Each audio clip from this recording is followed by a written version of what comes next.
Hello again, and welcome to another episode of Merkon's Musings, Star Wars action figure, or in this case, large-size action figure review. And my favorite of all people, as you can see in front of you, that's Boba Fett. And as always, Ed is here, and he's going to take us through this action figure. And take it away, Ed. All right, we are looking at Boba Fett, released 1979 Kenner Toys. And Boba Fett is a large-size action figure that touts many, not only accessories, but play features. And this particular large-size action figure was molded differently than the other standard figures in the release for the most part. And we can see that if we look at the box, Boba Fett does have a see-through viewpoint lens helmet where, as a child or even as an adult, you can look through behind here and you will see, or be able to see outside of his helmet, or through the helmet, I should say. I used to love that. Did you have the $6 Million Man? It was very similar feature to that. I loved it, yeah. All right, we have a clicking pretend rangefinder on the helmet, which is this feature. Ooh, you hear that click? Still clicks, yeah. All right, then we have backpack containing grappling hook with attached rope, and that is seen back here. And you can unravel the rope from behind this rope, and then this will detach, fire out, pretend fire out, and then you could attach the grappling hook to something and then have Boba fly across or glide across that wire. So that was another play feature, which they do show on the back of the box. I will show you that. We have a laser pistol and utility belt, which is seen here and there. We have Wookiee scalps, which are seen around his shoulder and hanging down by his waist.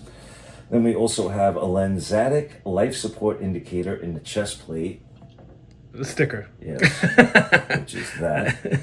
And then we have articulated head, shoulders, elbows, wrists, knees, and hips. Yes. All right. And if we look at the back of the box, it says Boba Fett, create the fun and excitement of Star Wars with posable Boba Fett figure. All right, and here we see the child looking through the viewport.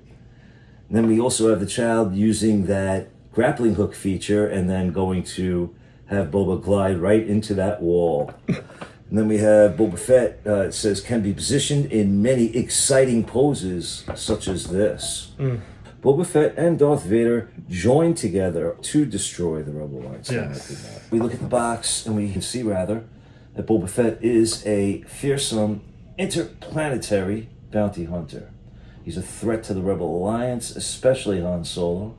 And he's a new character in Star Wars, The Empire Strikes Back. Because you got to remember, this was released in 1979 prior to the release of The Empire Strikes Back. So, unlike the other figures that we looked at, Boba Fett, what's really cool about him, his articulation is through the roof. Like, he has what's called insert joints. And his arms can fully move up and down, and his wrists can turn, and his legs do the same, which is... This is the first time they have this for the large-size action figures. Later on, when The Empire Strikes Back in 1980, when they were making toys for that, they had a version of this with the Empire Strikes Back box. They did. And this figure is probably, in my opinion, the best. I'm a little biased, but he's my favorite character. But this definitely is the best figure, in my opinion. For its time, it was definitely well designed. And again, very, very fun to use your imagination with as a child. Especially, again, remember, this was before the movie, so we had to create our own adventures. Correct, yes. So here we have Boba Fett, large action figure. Basically just gives you a bunch of things that he can do. And all the accessories and whatnot. That is awesome. Boba Fett has many features to recreate the fun and excitement of the movie that you have yet to see. Wow. At that time. Yes. You brought up a good point, because even in the 3 3/4 figures, Boba Fett was a mail away. He came out before The Empire Strikes Back, which was kind of cool. True. So this is like another reason why it's pretty awesome, this figure. And then when we look at this particular book, when they advertised the large size action figures, we do see that in this particular line that Boba Fett was the last to be released. I'm hoping there's no glare that you can see it. And then one other thing that was included in this was a sweepstakes that you could enter. Kenner's Star Wars sweepstakes. See the premiere of the next Star Wars movie, The Empire Strikes Back, with C-3PO and R2-D2 person. That's cool. Yeah, I never entered, so I didn't win. But I did get to see it opening night, and it was awesome. Coming in 1980, the spectacular new Kenner toys from the new Star Wars movie, The Empire Strikes Back. That was awesome. Good job. Yeah, it's pretty good. Nice. I love it. So, but yeah, I mean, Boba Fett, hours and hours and hours of just being mesmerized, I should say, by this particular figure. Really cool part of the collection. Looked great on display, and it did have a lot of playability if you wanted to, let your imagination run wild. Yeah. Some really good stuff you could do with this. Yeah, well, in The Empire Strikes Back, he's got a different blaster, but he did have a pistol like that on his person as well. They even sculpted on his knee pads, these shoot out darts. Right. And he's got extra either weapons or parts to help him do what he has to do.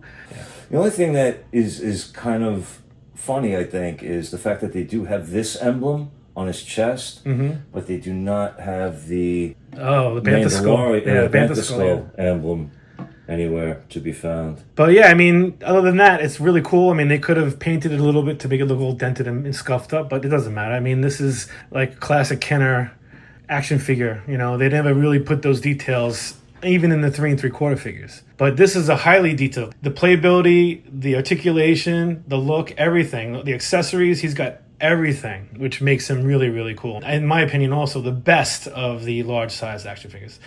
Like I said, biased, but even still without the bias, if you look at all those things you just described, I think it's probably the best.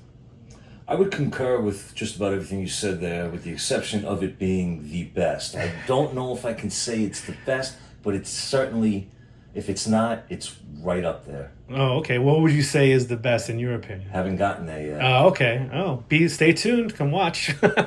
So thank you for watching. Please like and subscribe, and please check out our other videos. Have a great day.